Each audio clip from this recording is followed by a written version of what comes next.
A pastor and a priest walk into a movie theater. Hi, I'm movie geek Father Andrew Miller. And I'm cinema lover Reverend Michelle Byerly. And this is A Pastor and a Priest Walk Into a Movie Theater, a podcast about faith, life, and the silver screen. And today we're going to be discussing the 2010 Western film True Grit. So for those of you who have not seen it, we encourage you to do so. We will get into spoilers. This is a movie of a book that was written about a young woman, about 14 years old, whose father is killed in an incident with their hired hand. And after he is killed, she hires on a U.S. Marshal to help track him down and bring him to justice. We learn a little bit about her story and the pursuit of justice along the way. So, Andrew, this is the first time that you have seen this movie. First time I've ever seen either of the different versions. I still haven't seen the John Wayne version. Of course, I'll be honest with you, listener, I'm not a fan of John Wayne. So 1969, there was a version of this that came out with John Wayne. And the thing is, that version is a lot more about the character of John Wayne himself as Marshal Rooster Cogburn. This version is truly more about the story of the main character, Maddie Ross, who in this version is played by Haley Stanfield.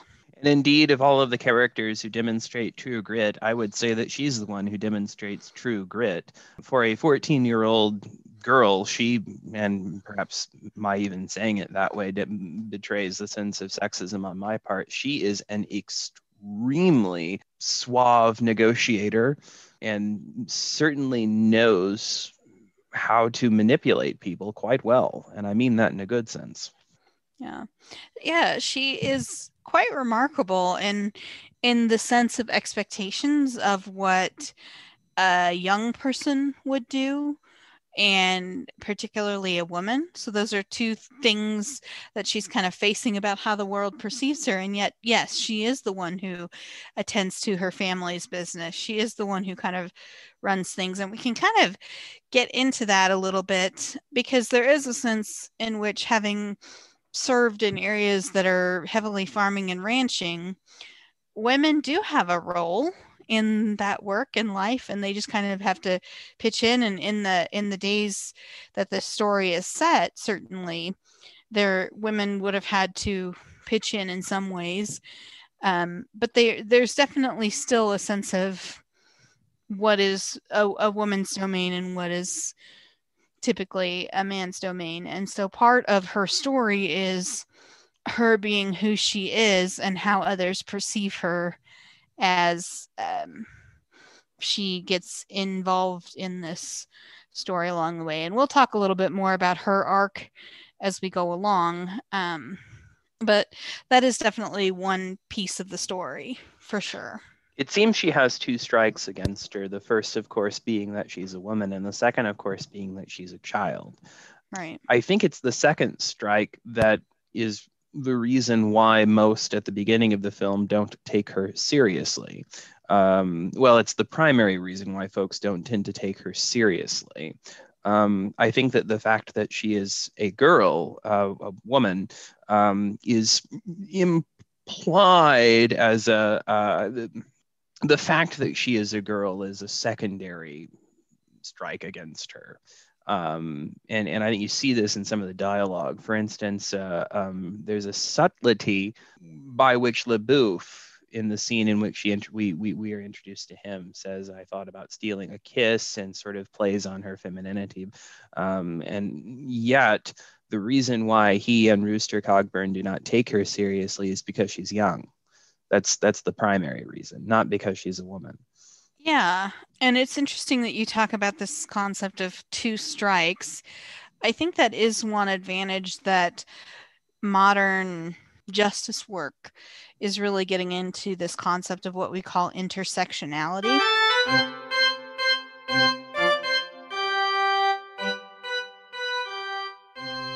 Welcome back, listeners. Editor Wesley here with the only definition for this episode. Oxford Languages defines intersectionality as the interconnected nature of social categorizations, such as race, class, gender, age, and sexuality as they apply to a given individual or group, regarded as creating overlapping and interdependent systems of discrimination or disadvantage. And to recognize that, it's one thing to just be a young person, it's one thing to be just a woman or a person of color or whatever it may be, but then when you start putting the two together, it multiplies even that much more. And so it's a chance to kind of look at some of that. I have to admit, it reveals a little bit of my own bias that even I thought she comes off as a little strong as a character at first. She's not, I have a hard time liking her all that much. I think, and this gets into the bigger theme of the story, I think that she sees things in a very, very black and white way, in a very right and wrong, versus having an understanding of, for example, it doesn't matter how Cheney is brought to justice. Cheney is the hired hand who kills her father, and he's apparently also been involved in a killing of a Texas senator, and she doesn't want him brought in for that murder. She wants him brought in for her father's murder. And that's one reason I kind of at first struggled with her a little bit. There are really two overarching themes to the film that really resonated with me. The first was, I think, a kind of feminism, a sort of feminist rethinking of the old Western, that instead of centering on the character of Rooster Cogburn or centering on the male lead, instead centers on the female lead, which I think that would be a wonderful opportunity to discuss feminist theology as such. The other is the concept of justice and the concept of vengeance, because I think at the end of the day, I am convinced that she is not seeking after justice in the retributive sense of the term, although I think she may be thinking she is, but rather she is seeking after vengeance. And I think that you see that exactly in that line per se. She does not want him punished for someone else's murder. She wants him punished for her father's murder. But I'm curious which of those discussions do we want to get into, or are there other discussions that we want to get into? I definitely think there are those. I have some others along the way as well, but let's start with the feminism. She is very early in the waves of feminism. So really feminism, we kind of point back to the Seneca Falls Convention. And that was where it kind of started as I hesitate to use the word political movement. And that's where you hear Elizabeth Cady Stanton, Susan B. Anthony, some of them are starting to just even to say that women should be treated as equals, should have the rights to be their own person instead of being owned as property by their father, their husband, and then later their son along the way. Okay, so that's feminism.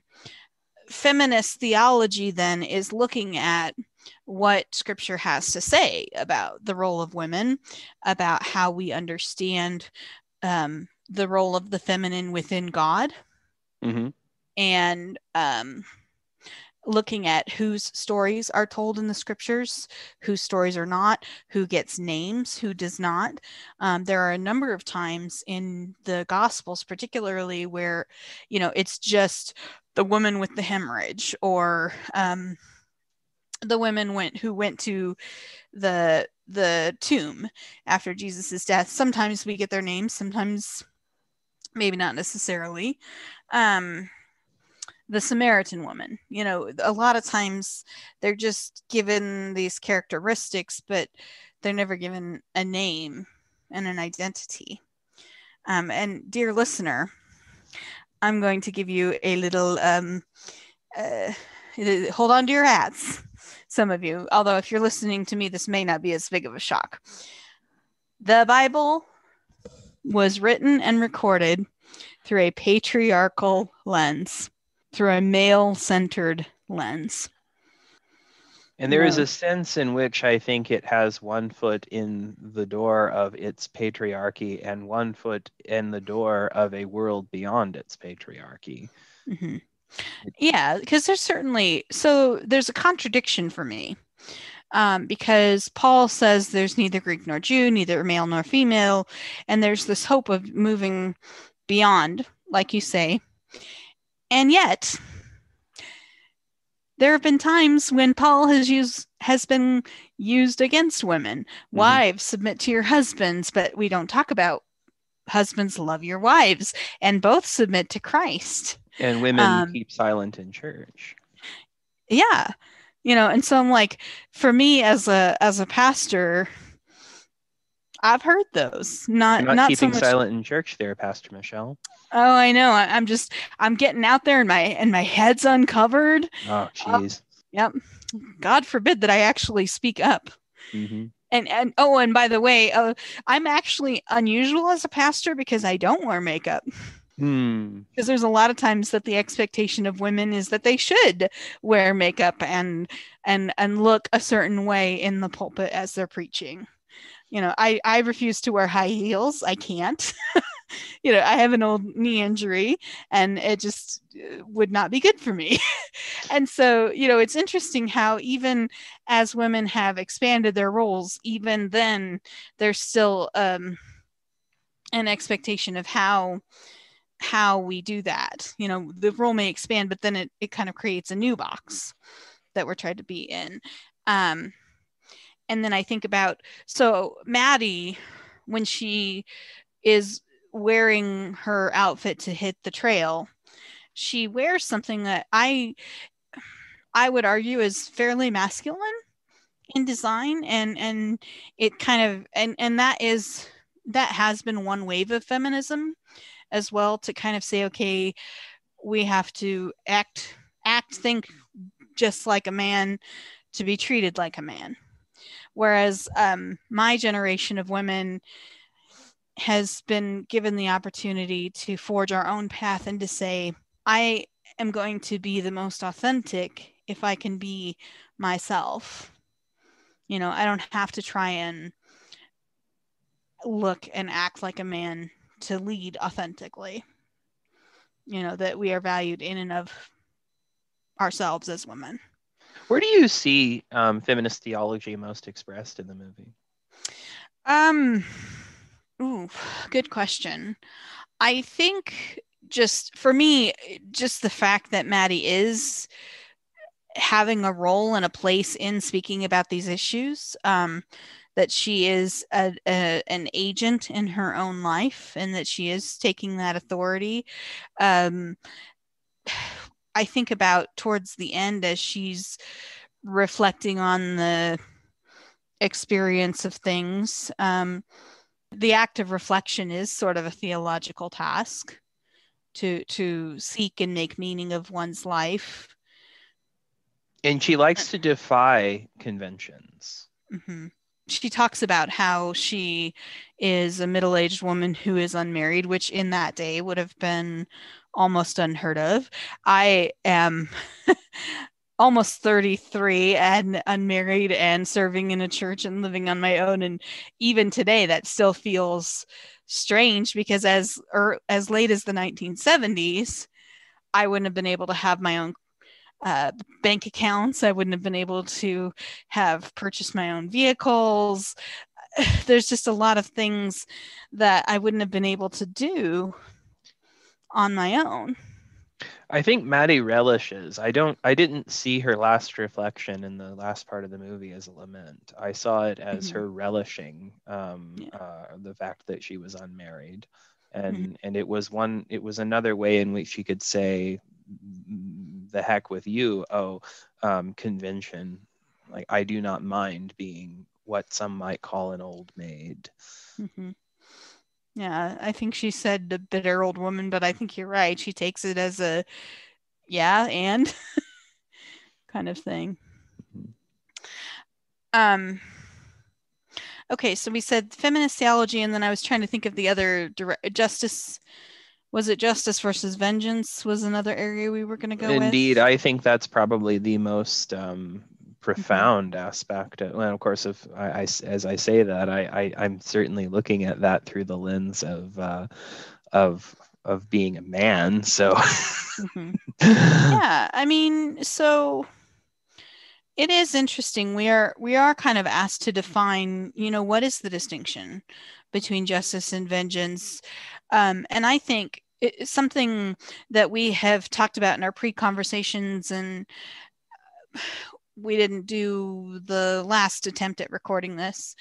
For me, I think we see it a little bit with the hanging at the courtyard, mm-hmm. where these men, we don't really know much about what happened. We just know that they're going to be hung, and there's one indigenous person who begins to, I would assume, pray. I don't want to assume too much, but sing or at least tries to speak. Right, and the two white men are allowed to speak. The two white men are allowed to address the crowd, but the Native American is not.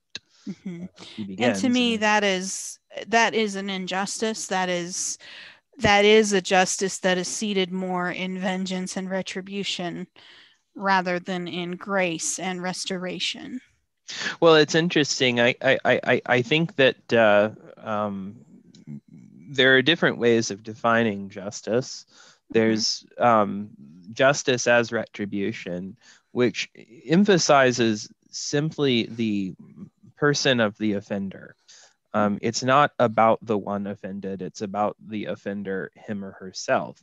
And it is the theory that the simple act of doing wrong implies that one deserves punishment in accordance with the crime, right? And so it doesn't matter what the offended one needs. It certainly doesn't matter what the offender needs. All that matters is that the offender is punished because simply he deserves it or she deserves it. And this is, I think, one of the two paradigms that our justice system tries to operate on, the other being a naive rehabilitative justice. But there's a sense in which I would question the possibility of retribution in the truest sense of the term. For one thing, it's so entirely unsatisfying, and to the degree, and Maddie, I think, claims throughout the course of her adventures that she is seeking justice, and I think she means that in a retributive sense. But on the other hand, she doesn't want him punished just in general, just because he deserves it. She wants him to hang for her father's murder. And in the end, she's not satisfied. She ends up killing him, but it costs her. And in her delirium after being bit by a rattlesnake, she sees him getting away. Right, and there's that sense of justice that she claims she wants, perhaps sincerely. And then there's that sense of justice that I would argue in a very real sense she does want. And I think what she wants isn't retribution per se. I think what she wants is restitution. I think she wants satisfaction for herself, so which speaks to another theory of justice, which is restitutive justice, sometimes in its more humane version called restorative justice, which focuses in on both the person of the offender and the person of the offended, as well as the person of society as such. And restitutive justice asks the question, how do we meet the needs of all parties involved? And what Maddie thinks is her need, and she's thinking she may be articulating this in a retributive paradigm, but what she's really thinking is she's thinking through her needs. What does she need to happen to Cheney in order to be satisfied? She needs him to die. She needs his death. That's what she thinks she needs. That's what she thinks will make everything better. Yeah, because ultimately she can't get her father back. Correct. In some sense, restorative justice is recompense or a return to the state before the harm was done. Mm-hmm. In this case, that can't happen. And so the next best thing is the life for a life. In her view. Of course, I think that at the end, as you point out, it is demonstrated quite clearly that it's ultimately unsatisfying. He gets away in the end. Although she kills him, he still gets away. And I think, as you point out, that represents the fact that, okay, so he's dead, and yet somehow still she's left unfulfilled. And it costs her her arm. And what that does to the end of the movie, her reflection, I mean, her narration of the story throughout is also interesting. A lot of time, I think the film intentionally leaves the audience unsatisfied, much in the same way she is left unsatisfied, in the sense that she tries to make meaning of it, but she doesn't make meaning of it. She just recounts what happens. In a sense, it's, well, this happened, right? And the only thing that really, if there's any meaning to be made, it was a kind of coming of age for Maddie. She transitioned from being a little girl, albeit a very, very brilliant one, into a young woman. But at the end of the day, she didn't find the justice she was looking for. It's really left unsaid as to whether or not she thinks it was all worth it, or whether or not she's happy about what happened. It's just, this happened. And I think it's very intentional. In this version, she never gets to see Rooster Cogburn again. You know, he's gone before she completely recovers. She hears where he is later. She goes to see him, and he's dead. You know, and I think I say all of that to say that I think had she been able to have that conversation with Rooster, they might have been able to do kind of that battle buddy post-battle debrief, where you talk to each other and you say, okay, here's our experience. They tell the war stories, as it were. And that's where the meaning is made. She doesn't get to do that. Yeah, they check in, as we would say in clinical pastoral education lingo. That's a good transition into discussions of the relationship, I think, between Rooster and Maddie and LaBouffe. Yeah, so you have this really interesting triangle between the three of them. Maddie hires Rooster Cogburn because he's supposedly the toughest and the meanest, and he is. Has true grit.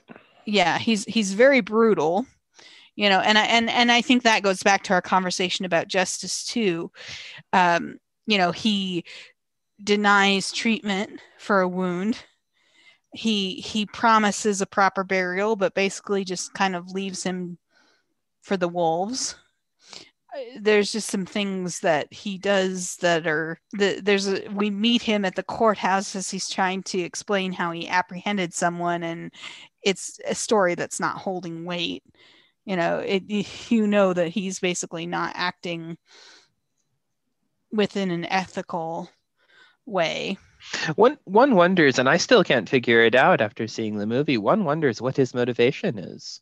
I mean, I think LaBouffe's motivation is similar to Maddie's in that he's seeking justice, perhaps even in a purer sense than she is. And this, I think, gets perhaps into their relationship, which we'll talk a little bit about more. But I wonder what his motivation is, not just in taking on the mission, but in general. Why is he so brutal? What especially he has a kind of checkered past. He's robbed banks before. He rode with William Quantrill, who was although he denies this, was an absolute, forgive me, dear listener, jackass in terms of the atrocities he committed during the Civil War. Would you even go so far to say war criminal? War criminal, absolutely. And it was a Confederate war criminal, no doubt. Yeah, that's a great question. You know, what is his motivation? he's definitely a wanderer who seems like he doesn't really have a ton of purpose. His family, his wife basically left him, if I remember correctly. His son died or was killed. He doesn't really have any familial connections. And yet he comes to find one in Maddie. Yes. Somehow. Yeah, I think he becomes a father figure to her at a time when she needed a father figure, which is interesting. In this version, it's much more. I won't say in the John Wayne version that they don't have kind of a father-daughter relationship, but in the old version, he calls her sister or sis a lot, which is a different kind of thing than a more paternal relationship.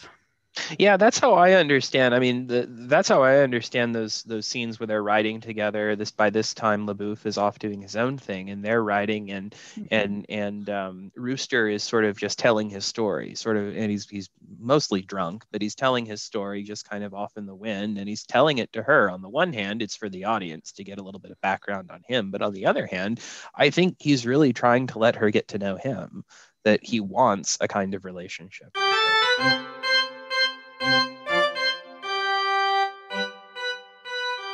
At this, roughly the half point of the show, dear listeners, I'd like to take a moment to talk to you about the wider New Faith New Media network. We are working to build an online space for progressive people of faith to come together in community and talk about how our beliefs suffuse all aspects of our lives. To talk about the way that we live our lives in this modern world of the internet, technology, and infinite wonder, and how it is not only deeply guided by our faith, but in turn feeds our faith. That as the world becomes more connected and more educated, there is in fact more mystery and wonder, not less, and that there is less to fear, not more. We invite you to join us in this work by joining us in our discussion on Facebook, in the New Faith New Media discussion group, at facebook.com/groups/NFNM group. If you really appreciate what we are doing, we also invite you to support us by becoming a patron of NFNM at patreon.com/NFNM at the $2, $5, or $10 a month levels. All patrons gain access to exclusive content, such as our Comedy Roundtable podcast, Blessed Lunatics, as well as other rewards at higher tiers. We are coming up on our August hiatus, but we will be returning in September with our fall quarter and 2 new podcasts. Faith in the Dice, which will be a discussion panel hosted by me and 2 friends about the intersection of faith and gaming, and Breaking Fast with Saint Sparklebear, which will be hosted by the inimitable Saint Sparklebear, and will be all about faith, food, and hospitality. Thanks again for listening, and we hope to welcome you all into more conversation. Yeah. And then it's interesting, there's this scene with the 3 of them, LaBouffe and Cogburn and Maddie. Cogburn and LaBouffe are kind of riffing on each other and showing off, so to speak. Rooster's drunk and trying to shoot this bottle kind of thing. What do you make of that scene? Well, yeah, and I think that if Rooster, and this speaks to, I think, LaBouffe and Maddie's relationship, and there's a whole ball of worms that I think we should go into there. Rooster and sees himself as a kind of father figure for Maddie. I think Maddie reciprocates that. And there's a sense in which in old world thinking, the woman is chattel property, right? She belongs to the father, and then the husband comes and she belongs to the husband. The father gives her to the husband and she becomes his property, right? But there's a sense in which that creates a kind of adversarial relationship between the husband and the father, in that they war over the girl's affections, I think this manifests itself in a number of ways. You see this. It's a common trope in Western storytelling, that kind of antagonism between husbands and fathers, right? And indeed, I've Well, even we found even it. have it today, the shotgun wedding. Yes, and I've even, although I have a wonderful relationship with my father-in-law, he's a great guy. I've even engaged in some showing off with him over Ashley. I think it was more tongue-in-cheek for the two of us, but sort of warring for Ashley's affections. Ashley, dear listener, is my wife. I think that's what's going on there. That they're warring over his affections, over her affections. That Rooster is a kind of father figure, and LeBouf is a potential romantic interest for Maddie. And I think you see this in a number of cases in the movie. In the first instance, he talks about stealing a kiss from her when we first meet him. It's sort of a kind of creepy he's a creep. Yeah, that whole scene kind of creeps me out. As it should. She wakes up in her room and he's just kind of sitting there staring at her, and he talks about giving her a kiss without consent. Mm-hmm. And which speaks to old world paradigms of owning women. Yeah. So this is a little bit of a side tangent, and forgive me for that. There is a famous Disney movie about a princess who eats a poison apple and is true love's kiss breaks the spell and she comes back. There's also and there's a new thought about the problematic nature of that. And yet, as people have raised the problematic nature of that, there's kind of this counter to that says, well, that's just a story. Does it matter? Well, yeah, I think it matters a great deal, and I think that on the one hand, LeBouf's interest in her, why he puts himself in her bedroom, is to question her over his own search for Cheney, but his mind does go there. His mind does go there. And there are other instances in the film in which the camera, I think, has them looking at each other in a to the point at which it's very clear, I think, that they have what might be described as a crush on one another. And I don't know what it says, what this says from a feminist perspective, but I do think that women are allowed to have crushes. Sure. But I do think that Maddie reciprocates that feeling in much the same way as she reciprocates Rooster Cogburn's feelings for her. Maddie, in that sense, has a crush on her stalker, I suppose, although he doesn't really continue stalking her. They are united also, I think, in a pursuit of justice that is similar to each other's understanding of justice than that of Rooster Cogburn's understanding of justice. In that, I think if perhaps LeBouf's understanding of justice and his motivation is more akin to a kind of pure retribution, whereas Maddie's is the more harsh restitution, in that she needs him to die.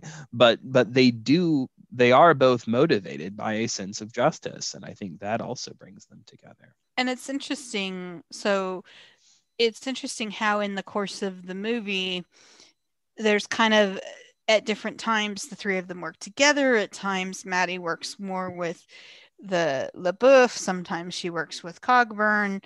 Sometimes, it's just interesting how those relationships interplay with each other and who relates with who at any given moment. I love the symbolism of the snake. Yes. So, and actually, I want to talk about that whole ending sequence, really. So I want to start with the fact that she runs into Cheney almost by accident. They've pretty much given up that they're going to find him at this point. And she's just happening to go down to the river to get water to wash up or whatever. And boom, there he is. He takes her back. She shoots him at first, and he is kind of like I can't believe you did this. He underestimates her. And then he's kind of going on this woe is me, everything happens to me.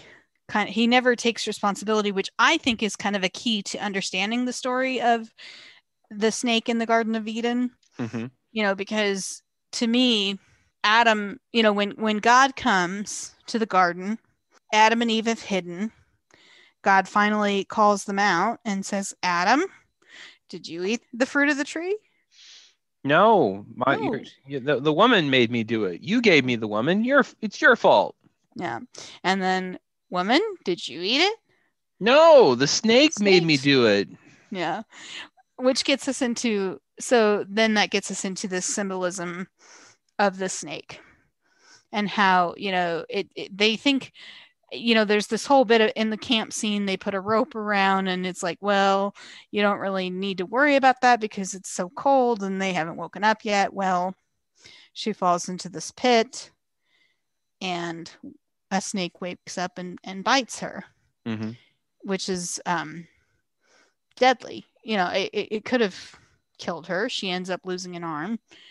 In the old version, she doesn't. In this version, she does. And to me, whenever I think about sin, just as a general concept, not as a personal moral failing, but just in this general sense of the brokenness of this world and the separation that comes up and things like that, to me, I think this is a symbol of sin has a cost. Mm. And when we're talking about justice versus revenge, there's a price that is paid. Mm-hmm. It's not this straightforward, easy path. It costs. I think our faith would teach us that justice is not about punishing the guilty or even the innocent. I think our faith would teach us that what justice would be is letting the indigenous fellow at the beginning have his say, and then, oh, by the way, taking off the nooses and letting him go free. Justice is about harmony. Justice is about allowing the poor, oppressed, marginalized, vulnerable to no longer be poor, oppressed, marginalized, or vulnerable. But creating a society of equality. That's what justice is. And yet somehow we've perverted it into being about punishment. And in that sense, I think that, and this is just me pontificating a little bit here, I don't think retribution is possible. I think retribution is a misnomer. It's always ever only going to be about needing vengeance, needing someone to die in order to satisfy my needs. And of course, at the end of the day, what we discover is she didn't need him to die.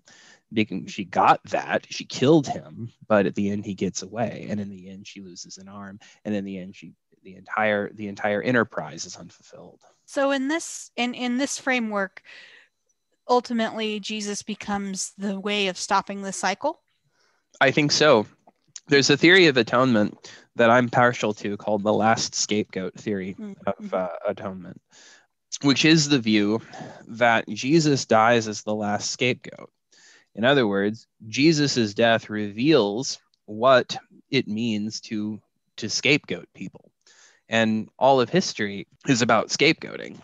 And yeah, no, I think so. I think Jesus demonstrates that justice is not about punishment.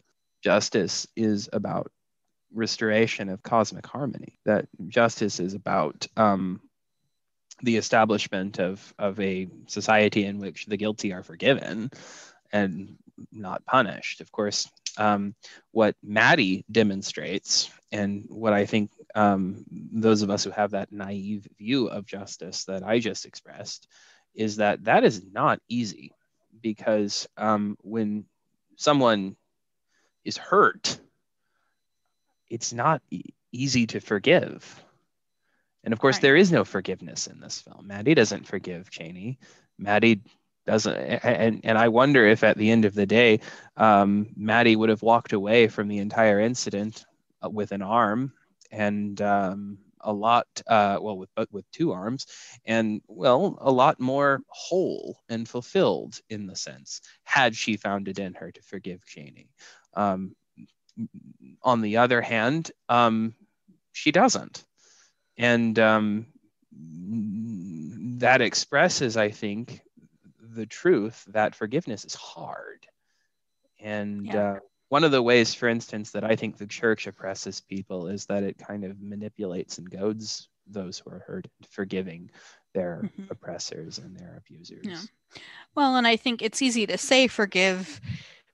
I think forgiveness without that process of restoration, I'm not saying that you ever have to become best friends with the person that hurt you, but I think there is a process through which forgiveness is it without, I guess what I'm getting at is this concept of cheap forgiveness versus a forgiveness that's hard won, that's earned, and I realize that you can't earn forgiveness, you can't demand it. But I think that I think the forgiver can earn forgiveness. I think the one who needs to forgive can go through a process whereby she becomes able to forgive. But I don't think the person who is offended can ever earn forgiveness. In fact, that's my understanding of the atonement right there. That the atonement constitutes God's process whereby God comes to forgive. God has to express God's anger and God's despair and God's horror over sin. And only after working through that in the atonement can God come to forgive sin. So that leads me to another question.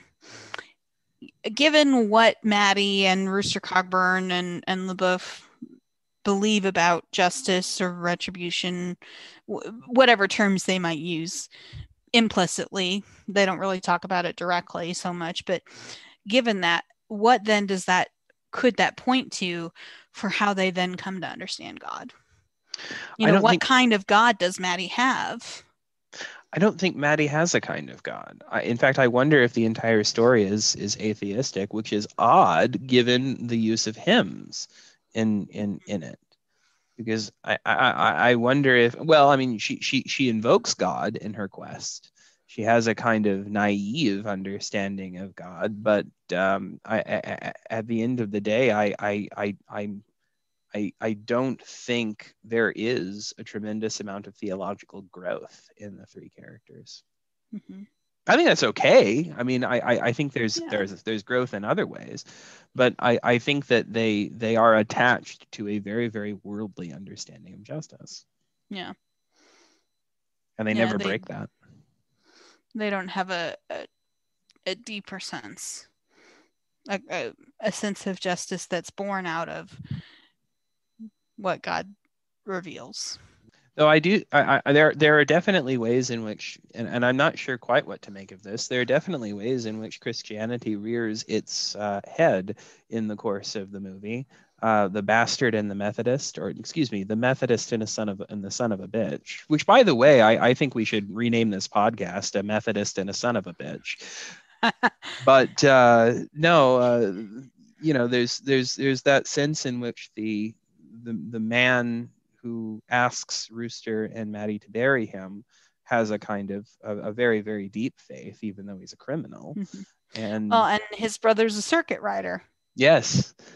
Yes. So by the way, I don't think we identified this in this podcast, but listener, I am a United Methodist pastor, and so I resonate with the history there. And so a circuit rider would literally be out on their horses going from church to church to church, and when they'd be in a particular church, they'd preach, they'd do the sacraments while they were there and those things. So I just found it interesting that they mentioned that.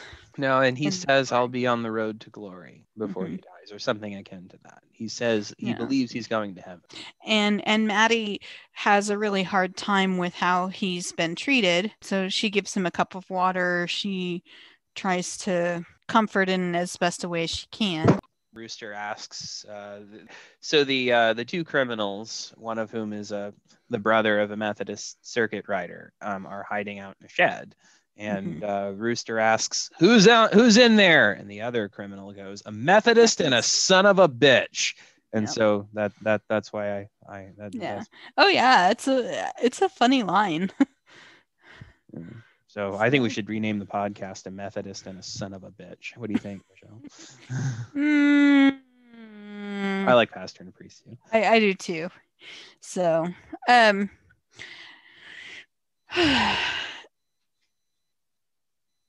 so if you were to preach on this, which really you should be asking me this question, but what would you say in a sermon here? I think I would talk about justice and forgiveness. Mm-hmm. I talk about the different kinds of justice, and how biblical justice is restitutive, which brings it on par with what Maddie is seeking. She's seeking a kind of restitution. She's seeking satisfaction, right? And that is restitution, right? On the other hand, biblical justice is also restorative. It understands the limits of restitution, and that restitution can only be really gained when not only are the offended's needs taken into account, but also the offender's needs and greater society's needs taken into account.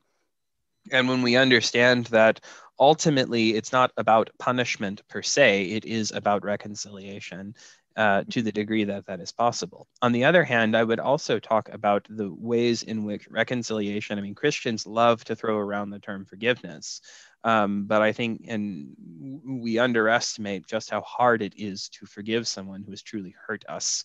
And it may take the rest of our lives to come to a point of forgiveness. And indeed, it may take us well into the afterlife before we can really ever truly forgive the people who have done us wrong, because it is not easy to do that. And the church really becomes a kind of abuser when it preaches forgiveness to the point at which it tries to make, for instance, abused women forgive their husbands.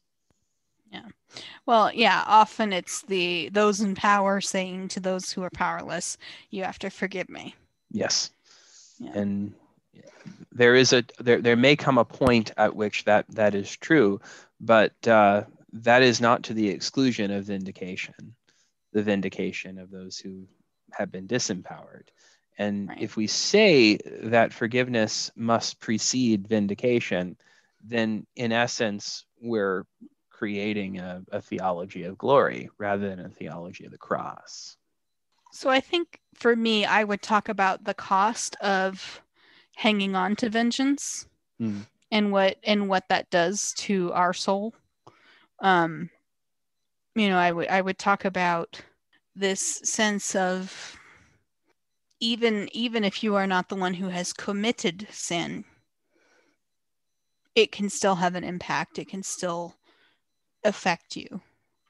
And so, and then speak to probably, I'm always pairing grace with sin, but I'm trying to figure out how I would include that.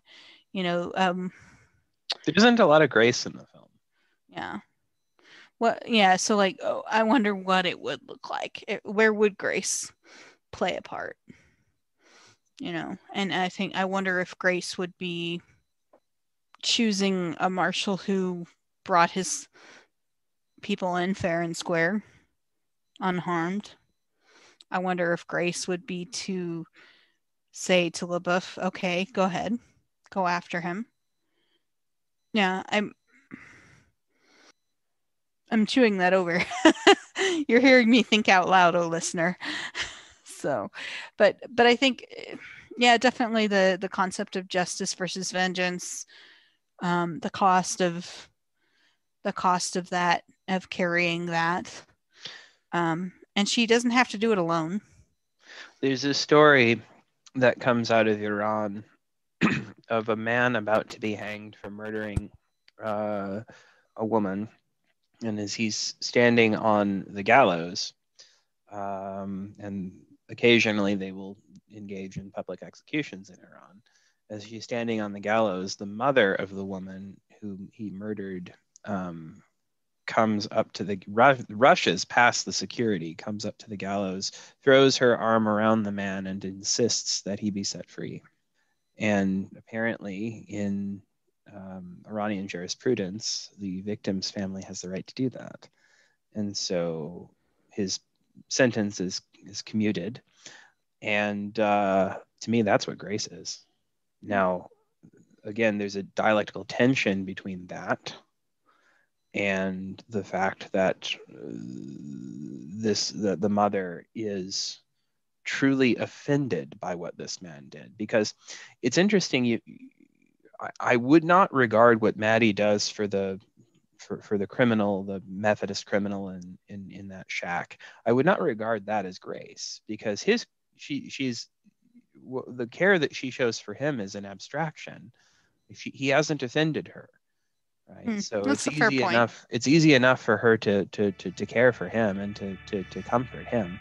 Yeah. But if Maddie were to do the same thing for Cheney, then that would be grace.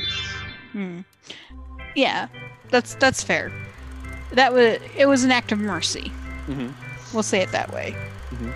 Well, you didn't call it grace, I don't think. Yeah. So it's just interesting to see how those pieces play out and to. So what are we watching next time? So next we're watching the 2006 film The Fountain.